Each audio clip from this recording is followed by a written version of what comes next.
Distinguished participants, ladies and gentlemen, on behalf of UNCTAD, it is my great pleasure to welcome you to this Talking Business Africa session, which is taking place in the context of the 7th World Investment Forum.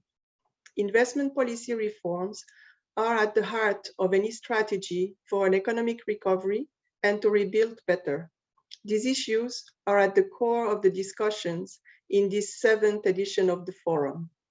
While governments have a big role to play in terms of investment policy reforms, the voice of the private sector is key to come up with the common understandings of the opportunities to tap and of the challenges to address to mobilize the required investment for sustainable development. Last year, the COVID-19 pandemic severely hit global foreign direct investment flows. They fell by 35% to reach an estimated $1.9 trillion, the lowest level since 2005. And the decline was not limited to foreign investment, as you know. The crisis also severely impacted domestic, public, and private investments. In Africa, a region where a very important investment gap remains, foreign investment fell by an estimated 16% in 2020. Of course, as reported in the UNCTAD World Investment Report 21, the situation was not the same for all countries.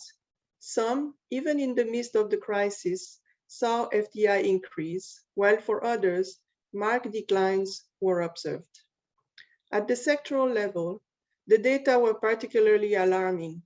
In several sectors critical to the SDGs, investment collapsed.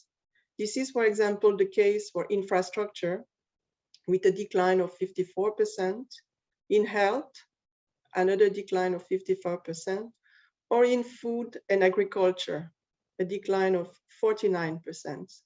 These sectors are also the ones where investment already lagged behind. This is particularly the case in Africa, where we know massive investments are needed to engineer the type of structural changes required to boost productive capacities. A recovery in global investment flows is expected, but significant regional differences and uncertainty persist, both in terms of the timing of the recovery and its strength.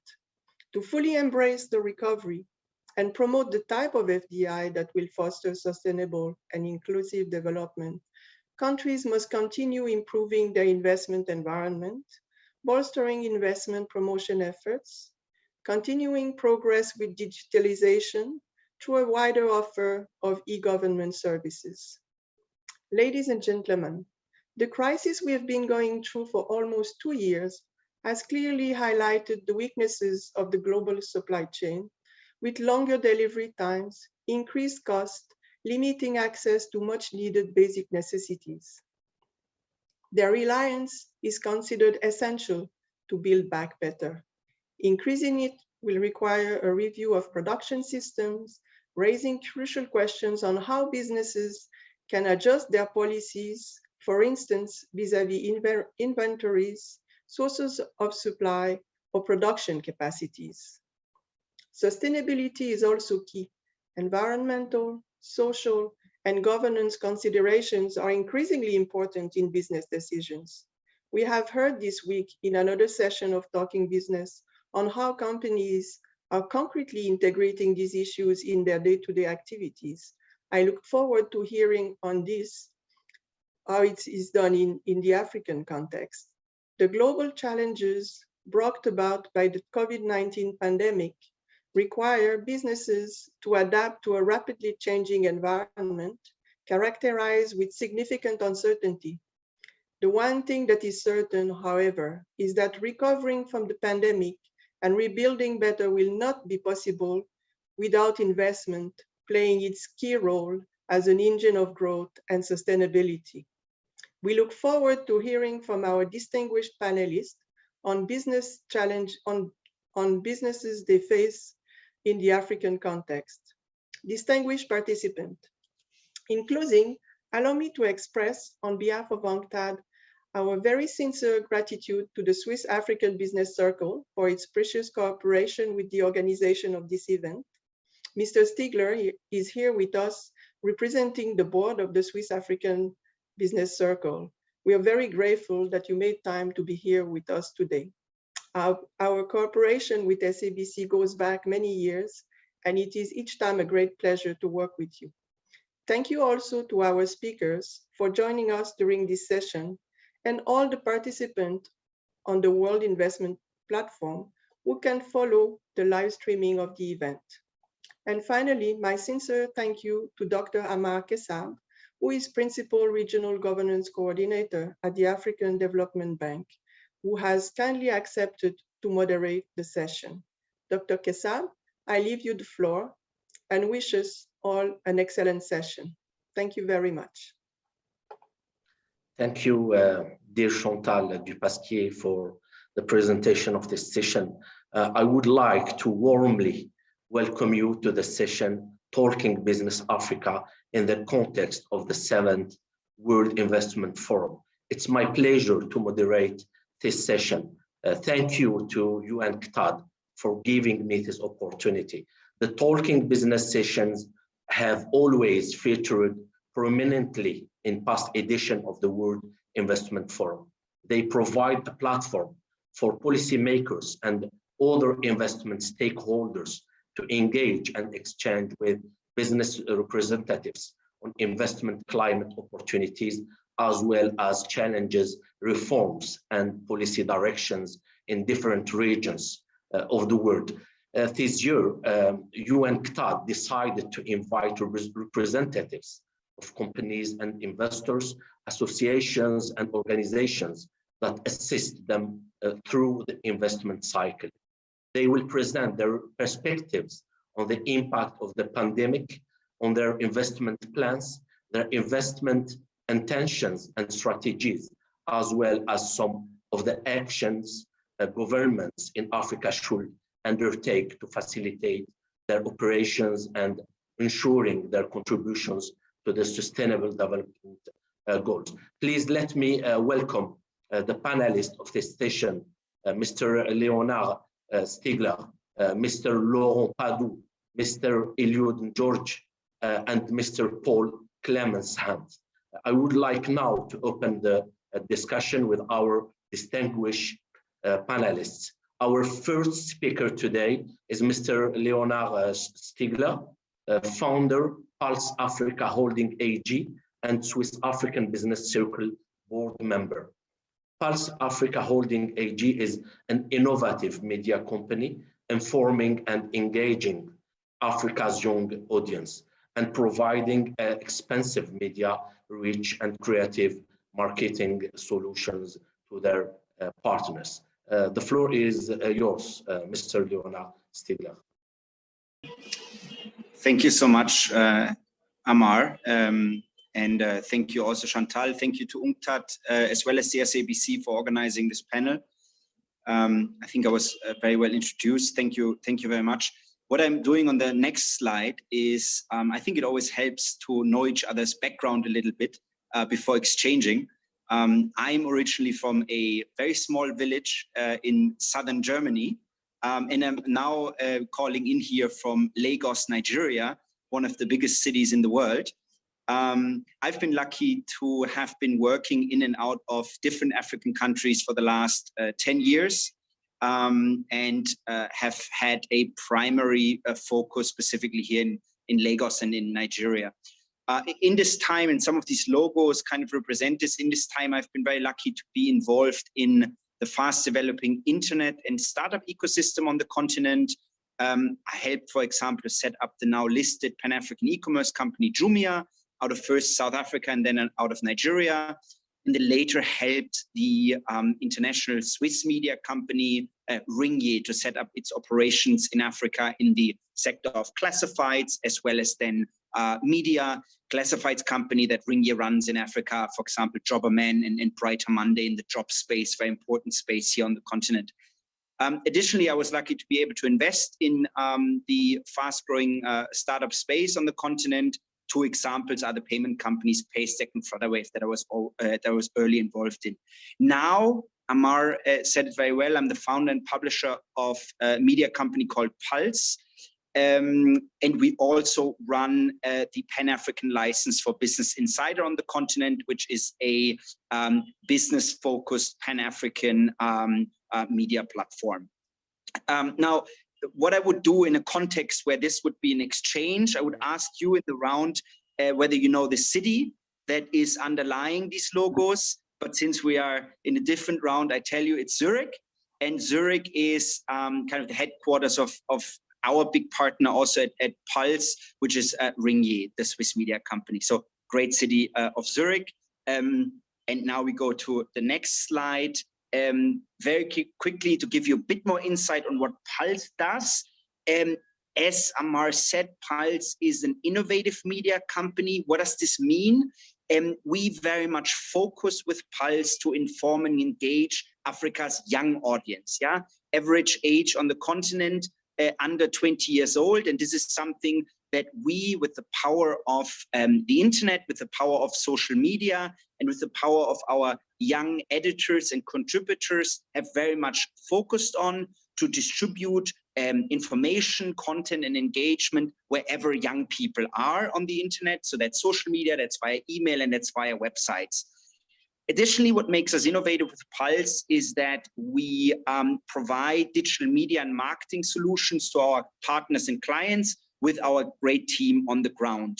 Where are we? You see here the logos. Pulse is with offices not only here in Lagos and Nigeria, with Pulse Nigeria, but also in Ghana, Kenya, and Senegal. And we are launching operations in Uganda and Cote d'Ivoire early next year. So this is the geographic spread of Pulse, this innovative mass media company. Now, what I'd like to contribute today on the next slide is what opportunities do we see and why are we substantially investing on the continent in Africa? I will focus when it comes to opportunities on 3 opportunities that we are seeing. The first one, and the picture on the left shows that, is we see fantastic, young, smart, creative people in many different countries in Africa that are eager to further their careers and that are eager to do really well for themselves, as well as the companies that they get involved with. I said it, Africa is the youngest continent on the planet, growing workforce of digital natives that have a great natural understanding for online business. This is crucial for us as a digital media company. This picture on the left is actually an actual picture of our team here in Lagos in Nigeria. So our Pulse team, or at least part of the Pulse team here in Nigeria. The second opportunity that we see is through the internet. The distribution of communication, content on commerce is leapfrogging developments that have been gone through in other markets, which enables much faster growth in these areas of communication, content, and commerce than that was possible in other markets around the world. The third thing that we are seeing is that we see a continent that is growing closer together through initiatives like the African Continental Free Trade Agreement that I believe we will discuss today. And this is also not lost on investors that look at Africa as an attractive investment destination. Our work in Africa is not without its challenges. I'd like to focus here on one challenge that we see to make a broader point. The picture on the right shows you Nigerian Naira notes next to US dollars. Working in environments such as Nigeria, but also Ghana and other countries where, due to macroeconomic factors, the devaluation of the local currency plays a prominent role in not being able to plan as far ahead as one would like to, is definitely a challenge for international investors. Now, we in the internet space work in a very fast-growing sector, but still would benefit from better planning security with regards to this, as well as other aspects. Here, my big belief is that more data, more insight, and transparency that then also affect macroeconomic movements and that affect businesses would help attract more international investment from us as well as others. So I think here, a dialogue, insight, like the one that we're having today, is something that will make investors more comfortable investing on the African continent. On the next slide, I'm speaking a little bit about how we think about our impact on the Sustainable Development Goals.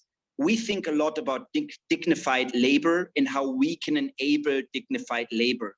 Many of the jobs that we are creating in media, with our media platforms, at marketing, did not even exist before. So digital marketing, social media, video positions, they did not exist before. And this is something that we are proud of and are very focused on delivering value also through expertise that we bring to these young people, that we train within our business, and through dedicated learnings. These skills that we are bringing to market do not only support the businesses that we are then serving, as well as our audience, but they also teach new skills to these young people that we work with, that then many of them will start their own business in the space as well, not only serving local and African companies, but actually global ones. And this is something that I would like to speak about when I think about recommendations that I would like to bring to this table today. On the next slide, when I think about recommendations to governments as well as public stakeholders, is my big recommendation is simply to embrace the huge potential for rapid advancement and leapfrogging that digitalization brings, which actually can unlock global opportunities for African countries as well as African citizens. Let me explain this in a little bit more detail, as well as the background to my point here. So, as I've been very much involved in this development, I've been lucky to have a front row seat. The first phase of digitalization in Africa over the last 10 years has led, first of all, to many hundreds of millions of people coming online to be able to communicate with each other, to be able to be better informed. This is something that we also support with our media company, Pulse. Now, in more recent years, what has happened is the buildup of the global digital payment infrastructure that also happened then on the ground in Africa, often spearheaded already by regional champions. So, for example, companies like Paystack and Flutterwave that I have named, that enable local companies to accept payments by citizens in the countries, therefore enabling online commerce. This has also led to companies like Jumia flourishing on the continent, leapfrogging more physical commerce developments. This definitely something that yields a lot of development. However, what I find now truly fascinating that's happening even later and kind of in very recent years is the big trend now of developing countries in Africa going global digitally. What do I mean by this? Young talents are able to work from their home country for global technology players, for example, as developers or marketers through the power of the internet, or they themselves build technology companies with more and more international investment coming into the digital ecosystem to build companies on the ground for local demand, as well as even for global demand built out of African countries. This leads to what? More local jobs in the sector, more problem solving, as well as more innovation. I believe if this power of this trend is utilized right and facilitated right by African countries looking at it, it can be a huge game changer, and very importantly so for the young generation in Africa that is well positioned to play a leading role in this development globally. Thank you very much.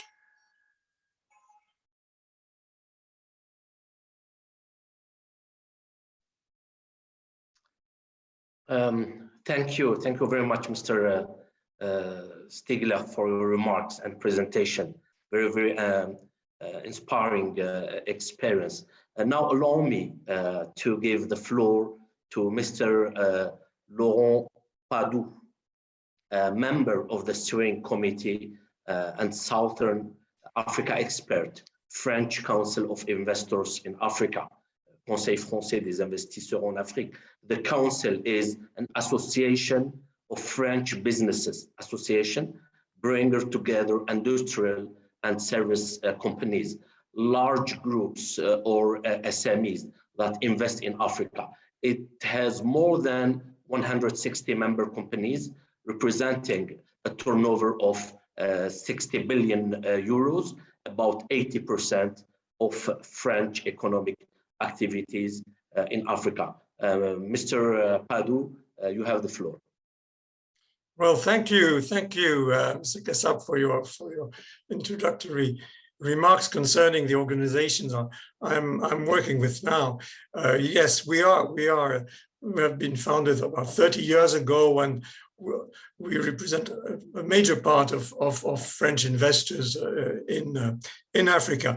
Our aim is mostly, of course, to support the interest of our members through expertise in the fields of mutual interest, sharing the experiences of all the companies, big and medium and smaller ones, and also pursuing a dialogue with institutional partners and governments in Africa, but also government in France. This is for us a big part of our mission. And through the network we have all over Africa, not only in Francophone Africa, but covering all North Africa and also the eastern and southern part of the continent, we really aim to improve business climate and strengthen the private sector. Well, let me add also the fact that as an organization, we are also pursuing directly two major programs with our members in partnership with public institutions. Well, the first one we call in French is RH Excellence Afrique, in English Human Resources Excellence Africa, which aims to improve vocational training through a certification process. And the headquarters of this program is in Abidjan. I just noticed what Leonard said about the importance of training and technical training of youth in Africa, and this is really one of the axis of our programs. And the second one, which is also now more recent and in a way linked with the COVID pandemic, is called in French Santé Entreprise Afrique, in English Health Enterprise Africa, which we have started to involve about 30 French companies in 2 countries. The objective is to build a system of early diagnosis of all chronic illnesses among the staff of those companies, and we believe this is a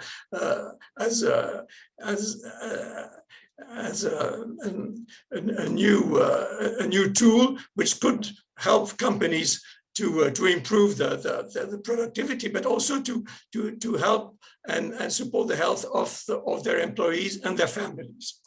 Now, I just concerning CIAN, I just wanted to add that we are, of course, member of the EPCAM, the European Business Council for Africa, which is based in Brussels and which the CIAN currently chairs. Now, concerning opportunities and challenges of investment in Africa, we are, of course, fully committed to the development of Africa. This is the essential part of our DNA, and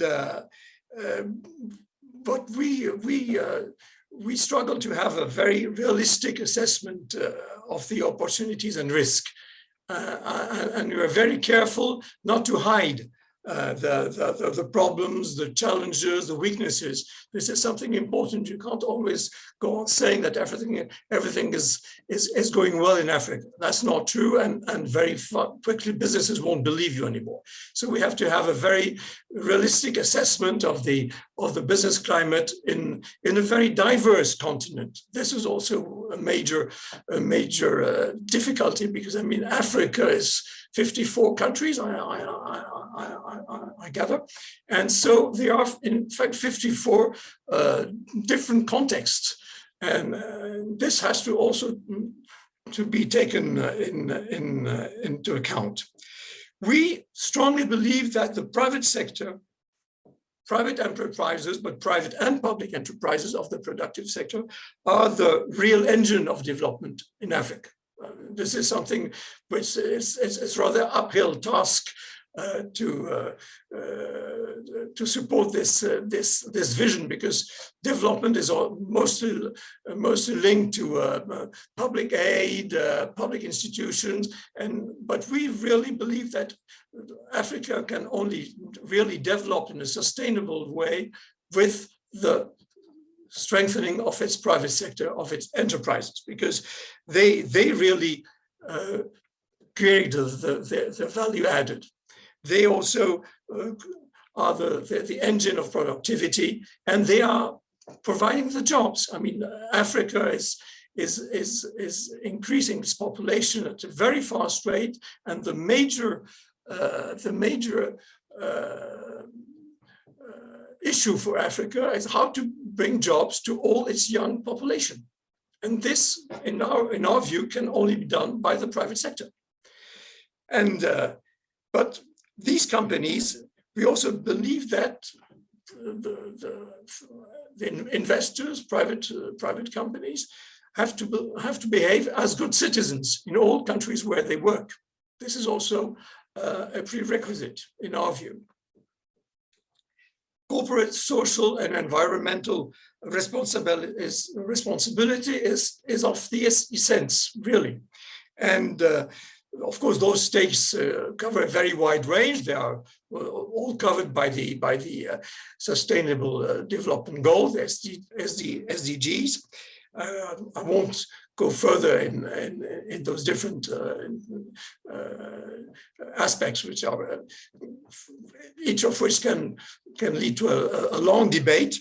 But this is really very important in our view. This is something, and especially as French companies, not only European, but French companies, especially in light of our past. We have a long past in Africa. We are very conscious of this, and so this is really very prominent for us.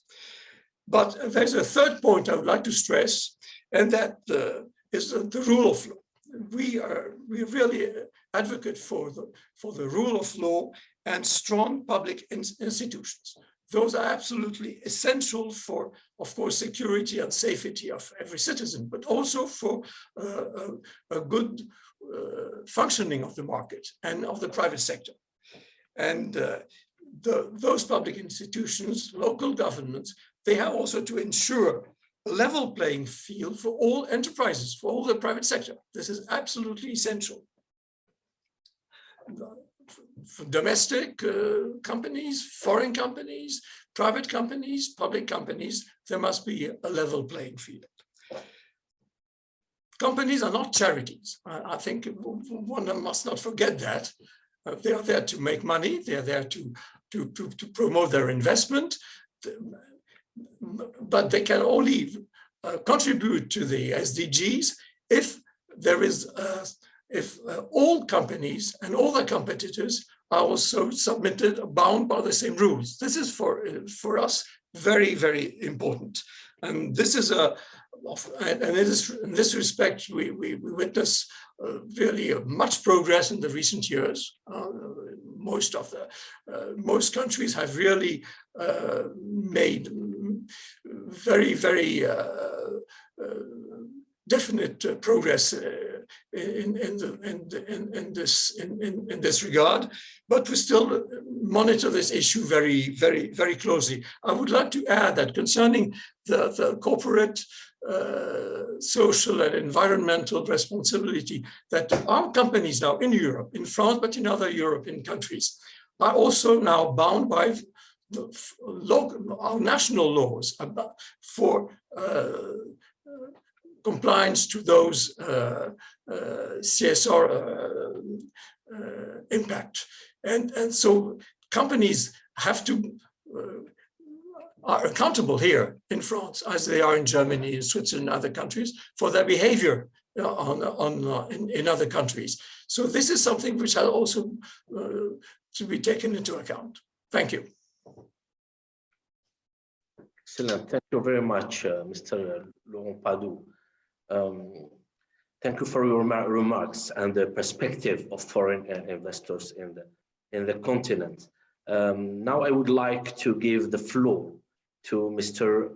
Paul Clements Hunt, Chief Executive Officer, the Blended Capital Group. The Blended Capital Group, TBCG, was launched in March 2012 as a corporate and investment advisory company.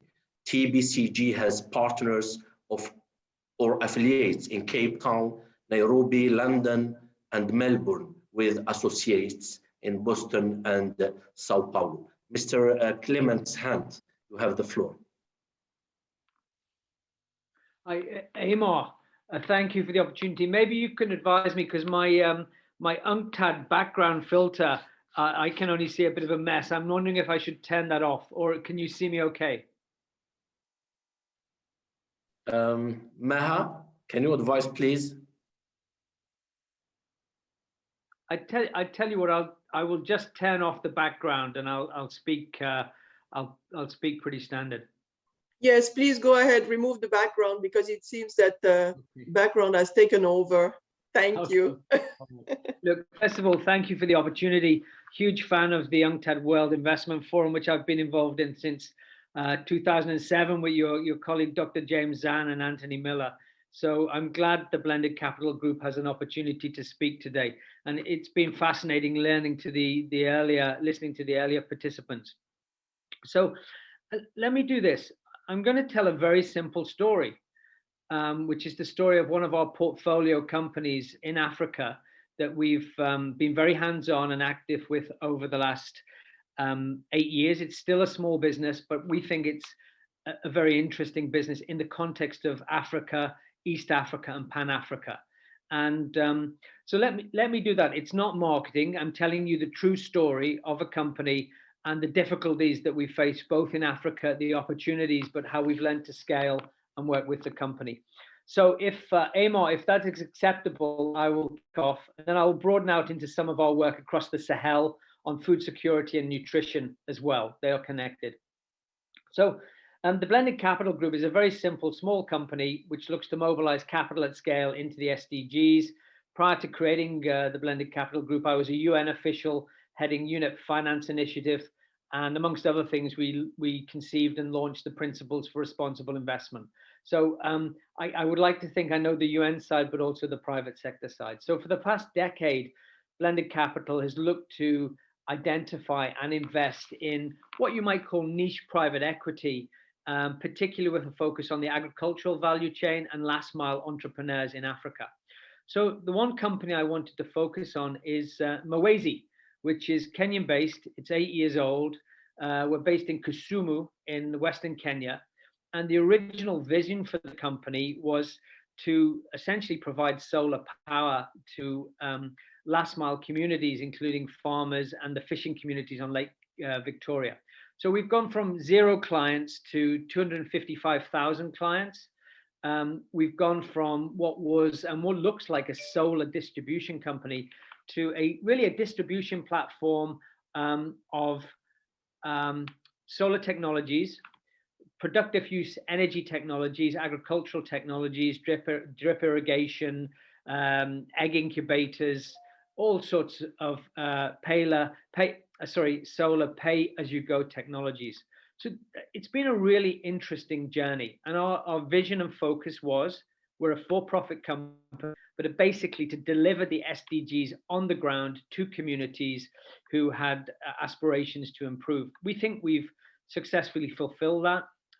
As I said, we serve now 55,000 families, roughly 250,000 people. 30% are the fishing families on Lake Victoria. As example, we've replaced all the kerosene on the fishing boats with solar powered equipment. It's good for health, good for the environment, and good for the fishermen and fishing ladies. Equally, 70% of the community are last mile farmers. So these are typically family farmers, but that's grown, and we've gone to farmers who have an entrepreneurial aspiration and have developed commercial operations as well. So that's the spread. Now, look, what was the biggest challenge for Muwesi, which is a Kenyan registered company, We have no expatriate staff in country. We have a team of 53 and we have 400 sales agents.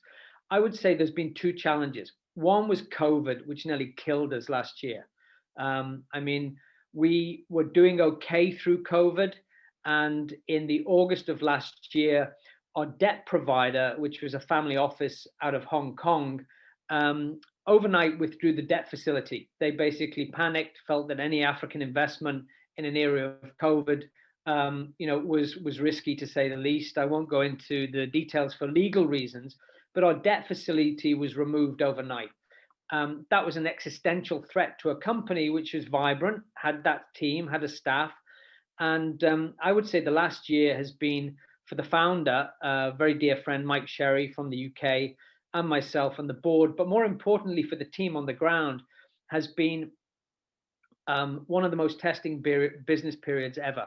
Why? Our debt was removed overnight. We went from our highest ever sales figures in 8 years in August of 2020 to not being able to buy the technologies and the products to supply to a market which had demand. Over the course of the year, we managed to replace the debt. And in the last 3 months, we've had investment from a range of prestigious backers, again on debt, including the UN Capital Development Fund.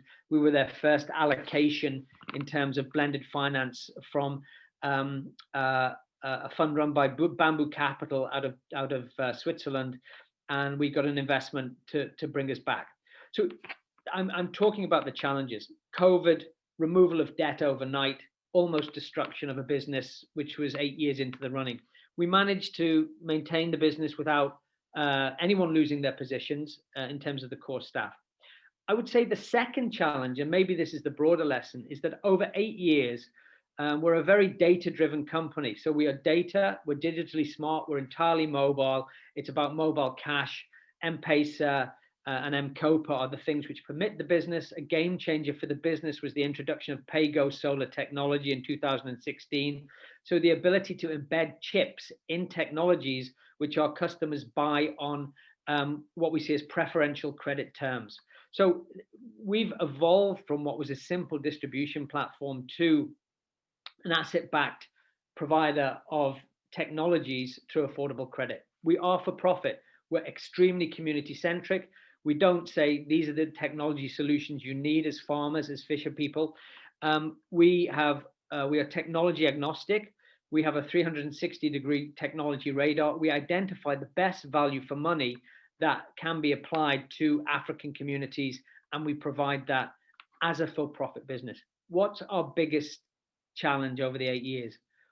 Mainstream finance and investment have absolutely no interest whatsoever, no matter how good your numbers are, no matter how dynamic the team is, no matter how secure the business is, no matter what the P&L is like. Let me give one example. So we had an introduction to the board of one of the world's largest banks, which is very active in East Africa. I won't name it to not humiliate them. And this is not a moan. I'm telling you the reality of our business in Africa. So we had an introduction at Davos to a board member of this particular bank who said, look, this is a fantastic business. We can fund you overnight. Speak to my local people in Kenya. The terms the local people in Kenya gave us for debt was 38% interest plus the house deeds on the owner's house in the UK. That's the reality of a good, solid, small but growing business with the right data sets, immaculate data management and financial management. Why? Because it's in Western Kenya, in Africa, and it serves last mile farmers. We think and we believe, it's not a complaint, that mainstream finance and investment, with the exception of a few honorable impact funds, some of the DFIs, mainstream investment is completely and absolutely missing out on the last mile entrepreneurial opportunity in Africa. And they are being bypassed by disruptive financial providers who are attached to the digital model. So what's my point here? And Amar, you're going to have to keep me straight on time. I don't know how much time I've had. Have I got 2 or 3 more minutes? Okay. So look, the message, the takeaway for us is just how hard it is to develop a small business from scratch.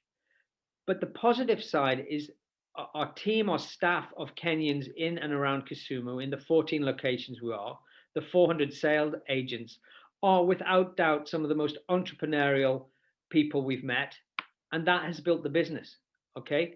And let me give you an example of why we think that business is succeeding. It's a Kenyan business. It's developed over 8 years. And over the last 18 months, we have introduced and negotiated with a large Brazilian utility company, all right, who spotted us. They spotted the Muwesi. Muwesi means moonlight in Swahili. So the Brazilian utility spotted the Muwesi model in terms of serving last mile. This Brazilian utility has 18 million customers. It serves people who fly home in helicopters to their residential suites, and it serves the favelas. It has municipal mandates. What they saw in Muwesi was an opportunity to bring a business model which provides affordable credit and useful technologies to the communities at the base of the pyramid. So I'm glad to say about 2 or 3 months ago, we signed the papers. The Brazilian utility, which is large, is serving 18 million people, has taken an African business model, and we're rolling it out on the very edge of Amazonia. And the particular province in Brazil is, it's known as the beak of the parrot, beak of the toucan, right? Where you have, you know, very base of the pyramid, rural communities who need technologies.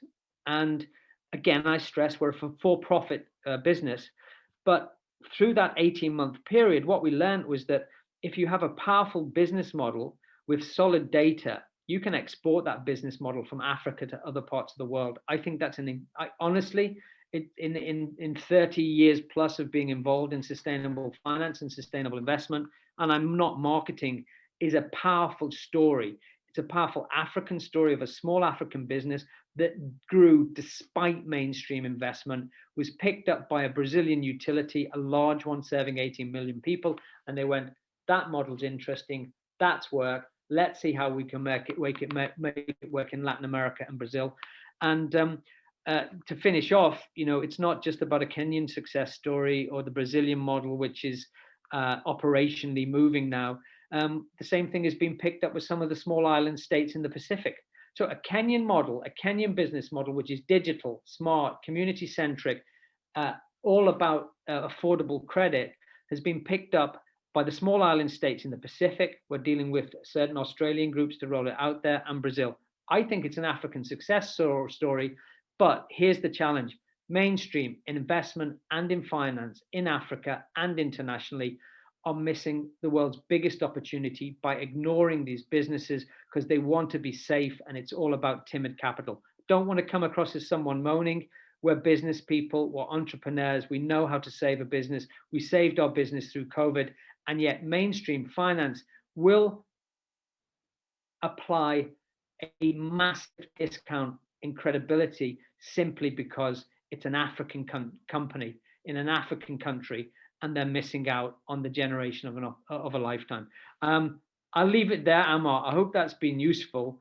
It's a really exciting business. We're really excited about it. The fact we can jump an African Kenyan business out of Kisumu to the beak of the toucan in the province in Brasilia and into the small island states in the Pacific is really exciting. Are we delivering SDGs? Yes. Do we describe ourselves as an impact company? No, we're just a business doing what the market wants. Leave it at that. Thank you very much, Mr. Clements Hand, for your remarks. Very interesting examples. Now I would like to give the floor to Mr.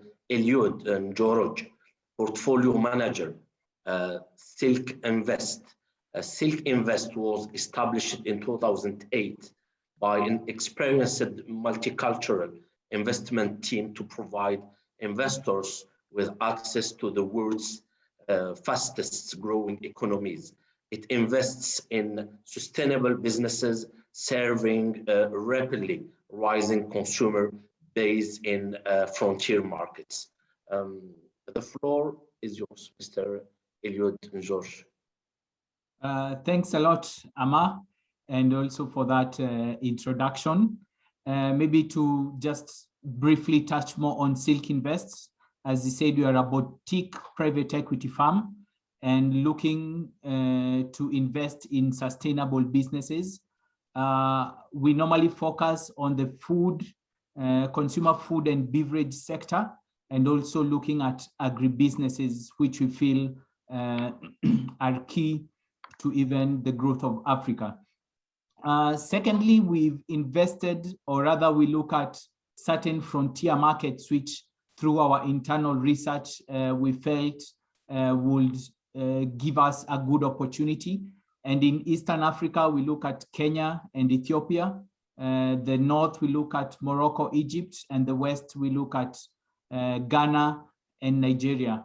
We are in the process of raising a fund too, where we'll expand that those markets to other markets where we really don't want to miss the opportunities in them, and also expand the sectors that we are looking at. So that's about Silk Invest. About myself, I used to work for a Big Four, one of the Big Four professional services firm for 6 years before I joined the investment sector as an advisory, and also now currently as a portfolio manager. I think that's about Silk Invest and myself. The first point about, I think, opportunities, all of the speakers have touched, so it will be more of reiterating or emphasizing. But I think one of the opportunities that we see is the underinvestment in most sectors, if not all. I'm thinking of infrastructure, I'm thinking of health sector, I'm thinking of the education sector. You'll find that, from an African context, most of these sectors are underinvested in. And even the, let me add also the agriculture sector, the whole value chain. You'll find that there's lots of opportunities there to be looked at. I'm thinking of just, let's say, a simple sector like the agriculture sector and the massive value chain, from soil testing to inputs to, to value addition. And all these are subsectors in which you'll find their underinvestment. And I think also from an opportunity perspective, I'm thinking of the population. Most of the speakers have pointed out the youthful population. And, it's a double-edged sword, because at some point it's an opportunity, they need the jobs, and it's up to the private sector working together with the government to see how to create jobs for the youthful population. On the other hand, it's a very, the youthful population is very eager to grow, and therefore also in terms of capacity building, which is a challenge that you'll find that some governments in Africa are trying to address. How do we build capacity in our youth to enable or to position them to take up the opportunities, not only in the continent, but also in the wider society and the wider world. And therefore, that is also an opportunity right there. And again, one of the speakers, I think Leo, pointed out on the digital access, the whole digital transformation agenda. And the most important thing about, the digital transformation is that it gives Africa and its people access, first of all, to information, and therefore they can improve themselves. I'll just give an example. During one of the when the COVID pandemic struck, one of the companies decided to use a digital enabled platform to reach its consumers in terms of, health, and also in terms of education. We've seen very many companies coming up who were providing education digitally, and even coming up with converting the physical syllabus, the physical books that they were supposed to do, and and putting them online. And it's a growing company. Therefore, those are the opportunities brought about by the digital transformation that we are seeing. And I'm happy to report that some governments, if not all, are emphasizing on the internet penetration to the population, which will give these people and its population access to all these opportunities that are online. The challenges, I think Cloro pointed out that as investors, when we think about Africa, we think that it's one big country. No, we are looking at 54 different cultures. We are looking at 54 different contexts where we need to approach each. It's not a copy paste. What you did in country X is what you're doing in country Y. That will be a recipe for failure. So you have to look at 54 different contexts and know what makes my investment tick in this particular country. That's very key. And one of the strategies that Silk Invest uses is having local presence in their offices. And that's why, for example, I oversee Eastern Africa, because I've worked in the region. I have experience. I know what people look out for in the region. I can open doors for you, in some of the offices that are needed for in the region. And this makes even investing and the process easier. Also, in some countries, you'll find that they've what we call either investment boards or development boards, which as an investor, you can walk to them and they'll open the several doors that you need to go into. I'm thinking of Rwanda Development Board, which is a good example of this.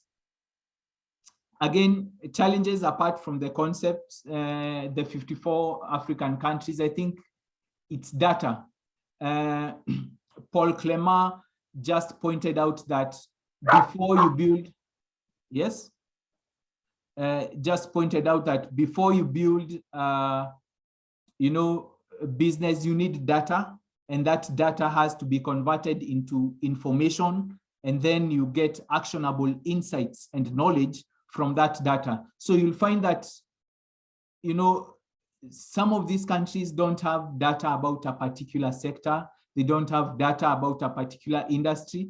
Even the target company itself, the way they handle their data, their databases, it's not in a manner that will really assist you. Therefore, consolidating all that data so that you can get actionable insights and informed decisions is also a challenge. But with time, we are seeing once these companies invest, you build in processes and systems where you get data and information which can give you actionable insights, and therefore you'll get to make informed decisions based on the actionable insights and information.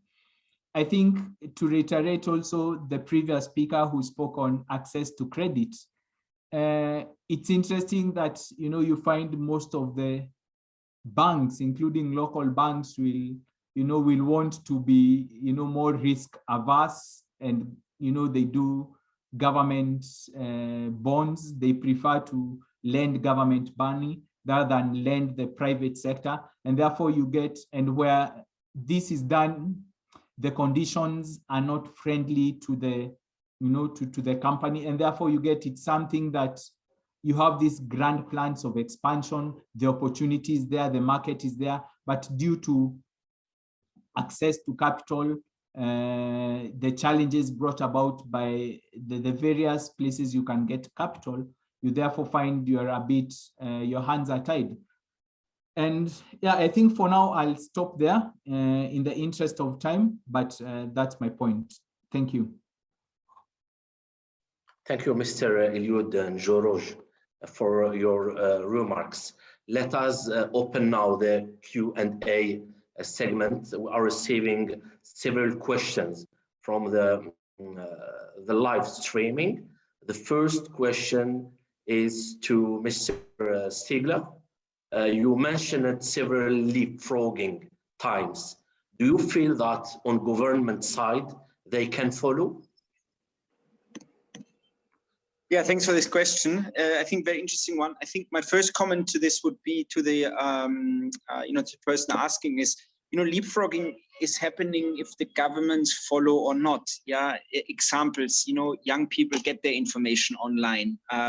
Commerce is majorly being driven by digital facilitation, and here I'm not only talking about consumer internet company like Jumia, but also SMEs now being serviced by digital solutions such as Twiga Foods in Kenya, facilitating delivery of raw goods to SMEs, Trade Depot in Nigeria that does it for FMCGs to small SMEs, etc., etc., etc. So digitalization is happening if governments follow or not. Also, financial access is being improved by companies that follow the existing regulations and therefore, are already very much driving this leapfrog. What I would recommend, though, to governments is to resist the urge for regulation, for taxation. There needs to be good regulation. There needs to be clarity around how taxation applies to the new companies. However, what I would say is, rather than now try to make up a lot of new rules, is to see how the new businesses, sorry for that noise, how the new businesses fit into the old rules. That's what I would say to this question. Thank you. Very, very clear. We have another question for all the panelists. Another question from the live streaming. Okay, many stakeholders in the investment community count on regional integration initiatives to improve business opportunities. How do you see the Africa Continental Free Trade area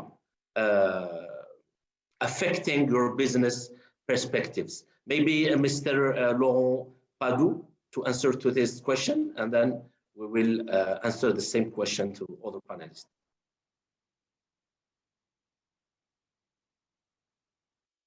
Well, thank you.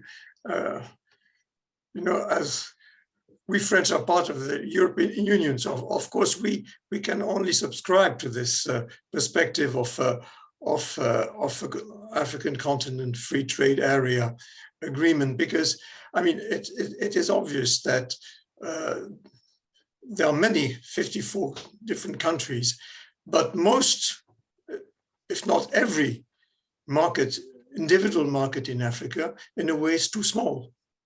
I mean, it's the relevance of African economy can only be there if you have a minimum of volume. And this, I mean, you can see already the example of one working free trade agreement, which is in Southern Africa. Well, it has been mostly driven by South Africa, that's true, but still you can see the real impact it has on the development and trade and industry and agriculture also in that part of Africa. I think the future of the African economy can only be founded on a free trade agreement. Now, it's a long way. So for the time being, we are mostly in regional, but I think that eventually the whole continent will tend to a free trade area through the success of the regional agreements. But we must also see the reality. I mean, when you see how the relationship Amar, you are in North Africa. When you see the relationship between the different countries in North Africa, I mean, they don't even speak to each other. So I mean, we are very far from a free trade area in this part of Africa, and it is one of the most developed part of Africa. So I mean, it'll be a very difficult path to go along, but well, I mean, you're talking about impact. The impact can only be positive. That's, I mean, for foreign companies and also for domestic investors, because we all need the volume. And when you talk about free trade agreement, you also talk about a general standardization of processes. You have a unification in many areas, which of course makes the things much easier for corporates. Thank you, Mr. Padu. Mr. Clements Hunt, on the same question on how the Africa Continental Free Trade Area affecting your business perspectives. Look, it's just essential. I go back to the former Director General of UNCTAD, Dr. Kituyi, who joined us at who's a Kenyan himself. As I'm sure many of you know, who joined us at our annual dinner in Davos just before COVID in 2020, and he made an unbelievably strong case where his opening remarks was so much of the debate and focus is how do African countries attach themselves to international supply chains, and he basically said, you know, in some ways that is a false god. That the most important thing for Africa is the intra-African trade and the opening up of those, you know, the removal of the barriers between countries. And that in terms of African development, to speed African development, there is no bigger issue, which, I mean, you know well in UNCTAD. And Dr. Kituyu made the case really beautifully in a very strong and compelling way that it is about intra-African trade first, the need to bring down the barriers, the need to have the logistical infrastructure in place. There's nothing really to stop us, for example, and I know this was discussed on the evening, you know, why do we not see a cross-Sahelian auto route, right? Why do we not see an auto route from Dakar to Djibouti, okay? Now, there can be lots of people in the Western press who would say, oh, it's, you know, it's security issues or it's impossible. There is no given reason why we should not see an auto route from Dakar to Djibouti across those 11 countries, opening it up. But the auto route is just a piece of concrete, right?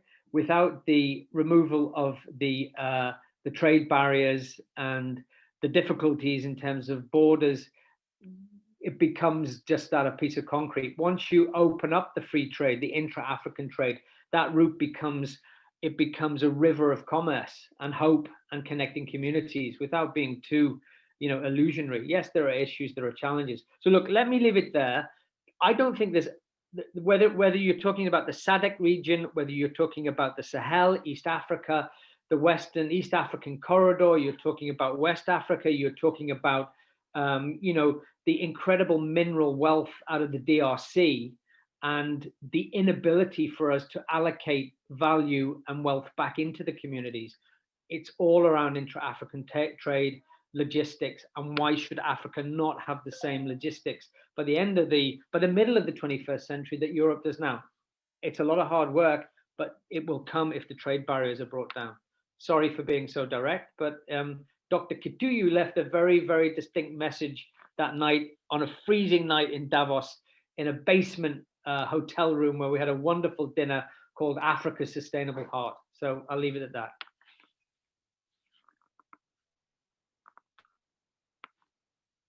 Thank you, Mr. Clements Hunt. Mr. Njorosh, please, on the same question, as it's a very important question about how the Africa Continental Trade Area is affecting your business perspectives. Thank you. I think it goes without saying that indeed the agreement, the thought process was meant to, open up the market and boost the African economy. And as the previous speaker said, facilitating the intra-Africa trade area, you see, that is what we expected to bring sustainable growth and increased economic development. So from the agreement point of view, it's perfect. It's the best thing, that could ever happen to Africa. But again, the devil is in the details. When you are to think about, non-tariff barriers or the tariffs involved, let's say when I'm exporting my products from country A to country B, you find that, the challenge, especially in both tariff and non-tariff barriers, the cost to the business itself limits you to the number of markets you can access. And, with barriers comes limited access. And therefore, I think what I'd urge the governments to do is to just sit down. And I know it's a give and take situation, because you'll find maybe some governments will be losing on their taxes, some governments will be gaining.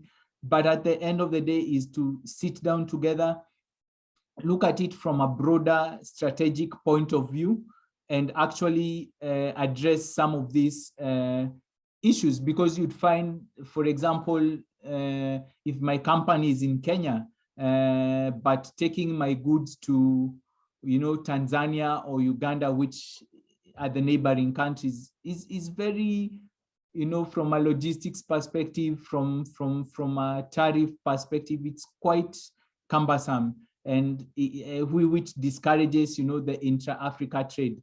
And I think it's a wake-up call for the governments to sit down and help their people. Thank you. Thank you, Mr. George. Mr. Leonard Stigler, you started your presentation with a picture of Zurich. So we have another question from the live streaming.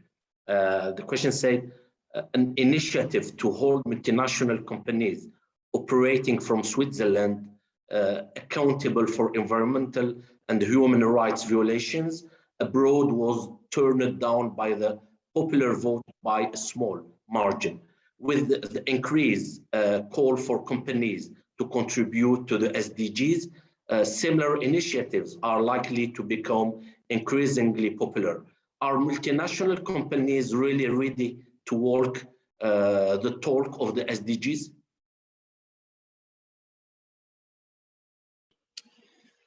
I mean, one comment I will make is that, I'm speaking, for our company, to some extent as a board member, also for the Swiss African Business Circle, where these are definitely topics that are being discussed, but I cannot speak for all companies, nor can I speak for policy by policymakers, which I think this question also alludes to. But let me speak to ourselves. I think we see the SDGs not as a hindering to our business, but very much actually as a facilitating factor for success.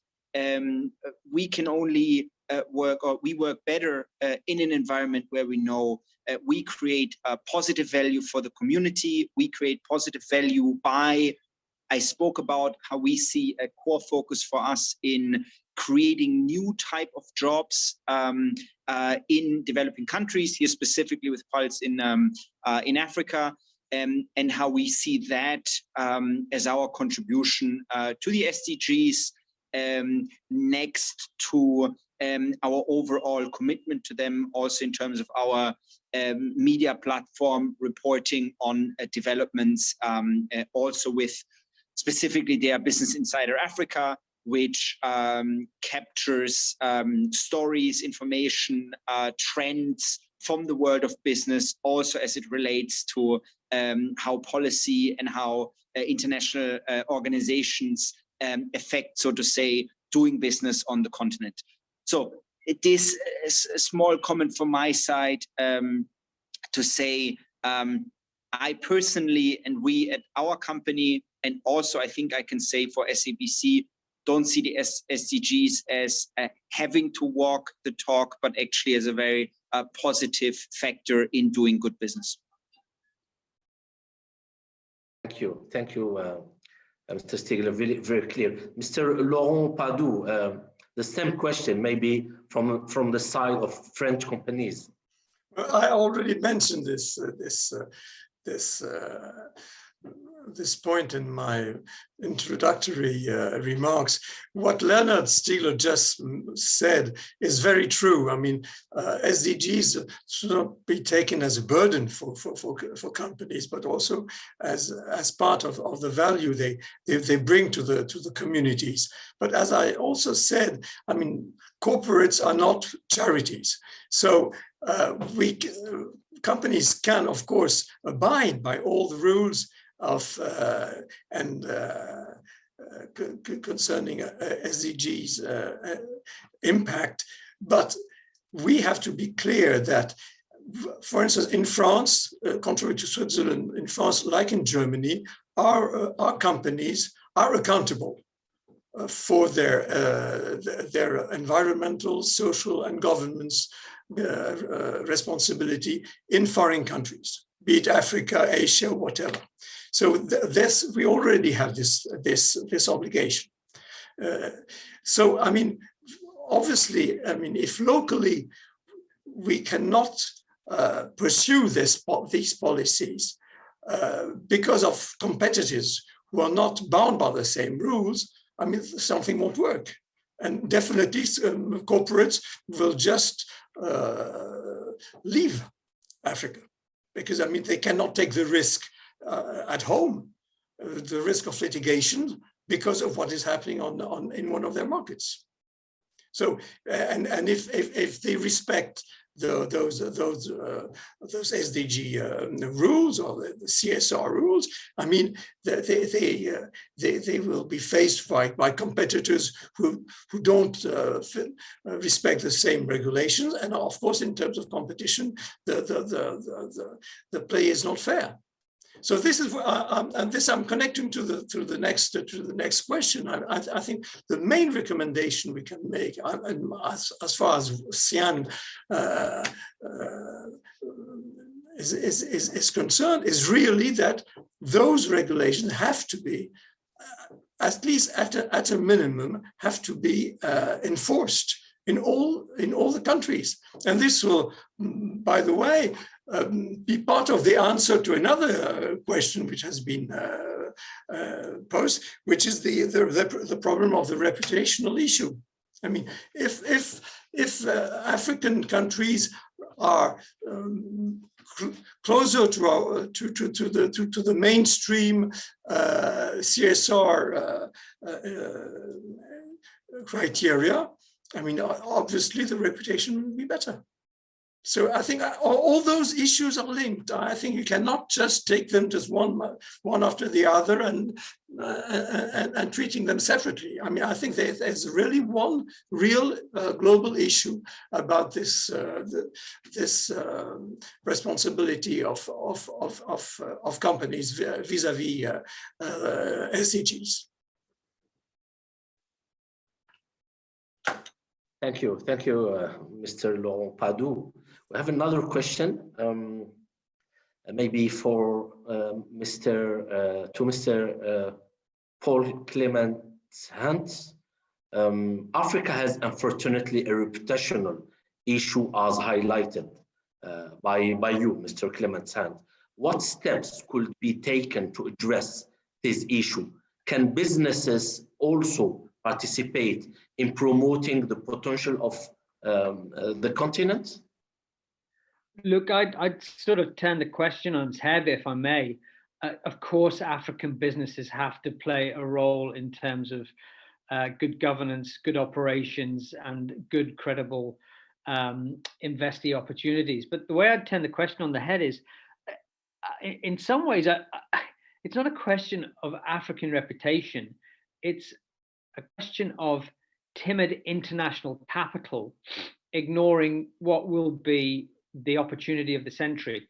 By the time you get to 2050, there's only one continent with a growing population, that's Africa. Between 2050 and 2100, Africa provides 80% of population growth worldwide. And I think we stand at about, I don't know, 1.4 billion in Africa at the moment. By the end of the century, it'll be close to 4 billion. Africa has 60% of the remaining agricultural land in the world that can be cultivated. The vast majority of African mineral assets are still undiscovered if you go by what Peter Collier says, the author who's very much focused on Africa over the last couple of decades.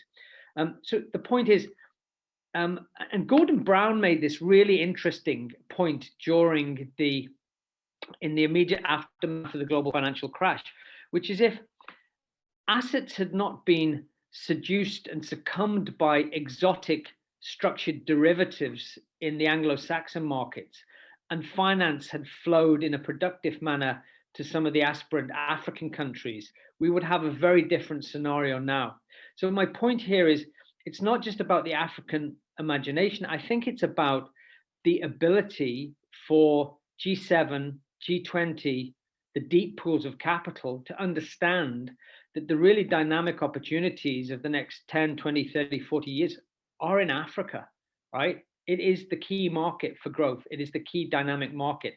And one of the problems is that I think many parts of the northern media, Western media, whatever you want to call it, are still pumping out a story which is perhaps a bit dated in the African context. Yes, for sure, there are issues in terms of conflict. There are issues in terms of corruption. But what I see in my travels, and I live in Nairobi, through Africa, in Senegal, in Burkina Faso, in Nigeria, in South Africa, in some of the countries in the north, is an incredible entrepreneurial appetite and dynamism, quite often held back by ineffective government structures. But look, the question here is not just about a slightly outdated media profiling of Africa, or a media fascination on whether it's the current problems in Ethiopia, Eritrea, or South Sudan, or in the DRC. It's the responsibility of investment to look and dig and find opportunities which are really dynamic, because the big pension pots and the insurance reserves of the G20, they have ongoing problems in terms of investing in old, mature markets where quite often there is a high premium on assets. Africa is a growth story. It deserves more attention. It's not the reputation that is often peddled by the media. I think there's a much more positive story. Of course, you have to observe the risks. Of course, you have to, Mr. Eliud Njorodje made the point about the need to understand whether it's East Africa, we have to understand the context. But the business opportunity in Africa over the next coming decades, is just gargantuan. The demographics tell you that. Final point, across the Sahel, massive demographic bounce in the next 10, 20 years. Don't let's forget that Africa is by far and away the youngest continent. Massive appetite, massive aspiration to improve, back African entrepreneurs and work with them. That's what investors should be doing. Thank you. Great, Mr. Clement. Now we are 10 minutes before to close this session, and we have a last question, very important question. Maybe we can start with Mr. Njorodje. The question is, if there were 1K reform, would like governments to focus on to facilitate your investment and operations, what would it be? Thank you. For me, thinking about it, I think in the countries that I've worked in, Eastern African region, West Africa, I think for me is harmonization of fees and taxes.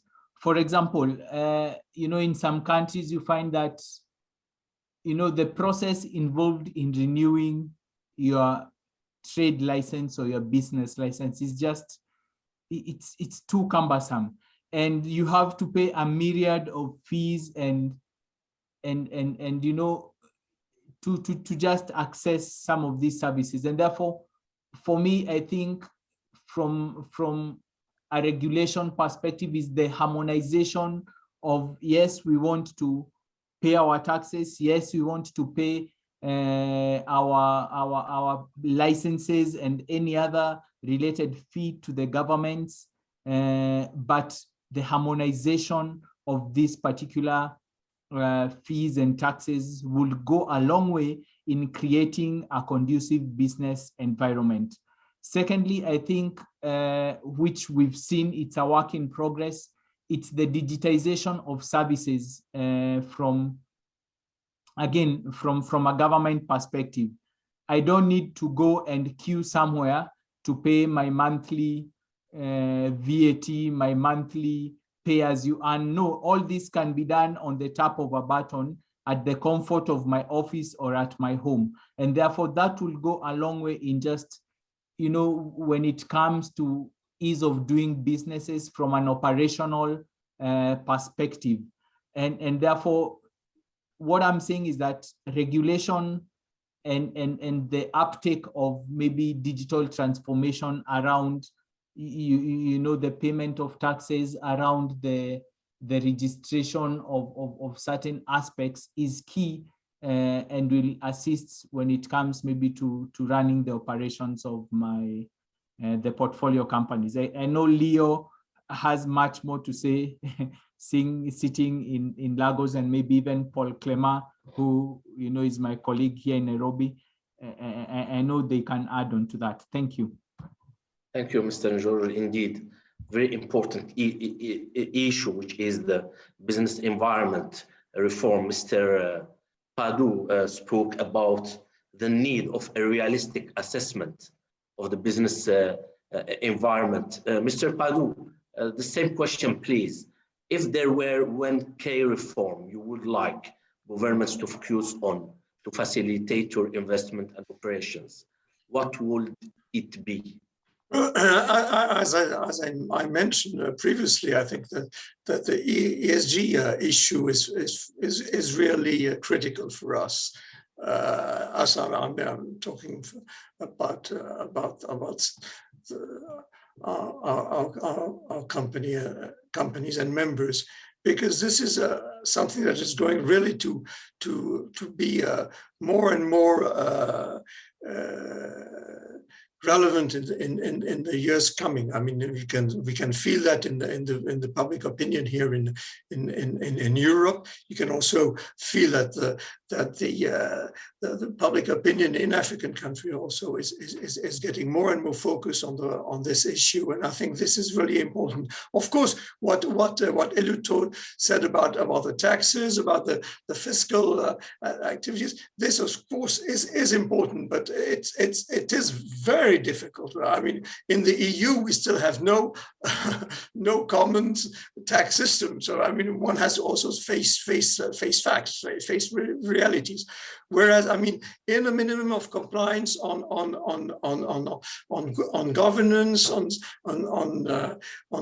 industrial relations, and minimum of workers' rights, I think this would be a big progress. And so I would rather stress that point. Thank you. Thank you, Mr. Padu. Mr. Stigler, on the same question, please.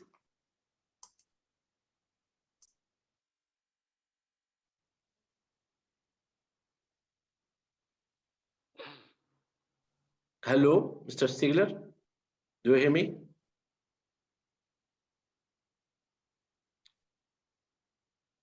I think that we have an issue with Mr. Stigler.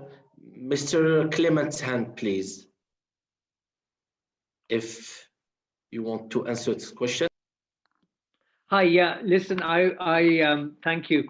I'd like to pick up on Eloide's point. So look, the taxation, as Mr. Padu has clearly stated, is really complex and it's long term. But the digital revolution is just in terms of our own businesses, and in terms of, from a personal example, I just received my new Kenyan Revenue Authority PIN without leaving my office desk. I'm not going to tell you what the PIN is, but it allows me to pay taxes in Kenya. Totally digital, really efficient, boom, boom, boom. The more that can be replicated and scaled across Africa, clearly is beneficial.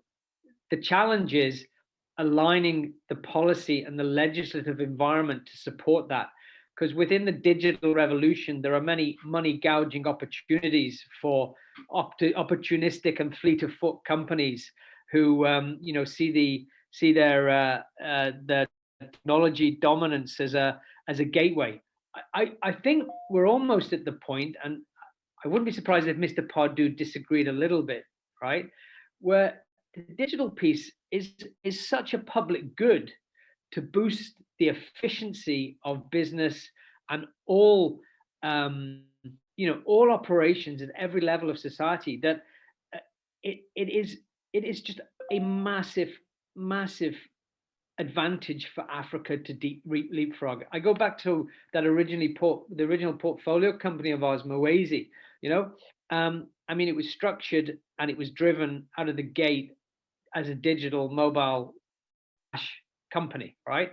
The game changer for us was 2016, where you could embed PayGo chips into solar productive use energy, right? So some people view that as, oh, surely you can't turn people off once they have a technology because they can't pay the bills. We have a non-payment rate on our credit for these technologies of less than 5%. We don't punish anyone ever for not being able to pay, because our clientele is often last mile communities where cash is king and they don't always have the money. So we build in incentives to give people every opportunity to come back in, to pay a bit, to keep their technology open, whether it's a home solar system, or whether it's a crop dryer, or, as I said, it's an egg incubator. We provide people with the opportunity to keep paying at whatever level they can. Yeah. Without digital, we could not have done that. So absolutely, whether it's the KRA PIN or it's digital or it's government services, Africa should just run wild on it, and every credible African politician should back it. Sorry. Thank you. Thank you very much, Mr. Clementan. Very, very clear. Thank you very much, Mr. Joroj, Mr. Padu, and Mr. Stigler. I was very happy to moderate this very interesting session. Thank you, dear panelists, for your presentations. And now I will let Chantal Dupasquier to close this session. Again, thank you. See you soon. Thank you very much, Amar, for giving me back the floor. I just take this opportunity to thank our speakers for their excellent presentation, very informative, very rich. I think it's great for us to hear what is happening on the ground in our day-to-day job. Usually we go on mission, visit countries, visit business in the countries, being grounded for quite a few months now. It's great to see what is happening in Africa and the potential that all of you have highlighted. So again, on behalf of UNCTAD, thank you so much for having been with us. Amar, thank you so much for having kindly accepted to moderate the session. Congratulations, everybody. Thank you and bye-bye. See you next time.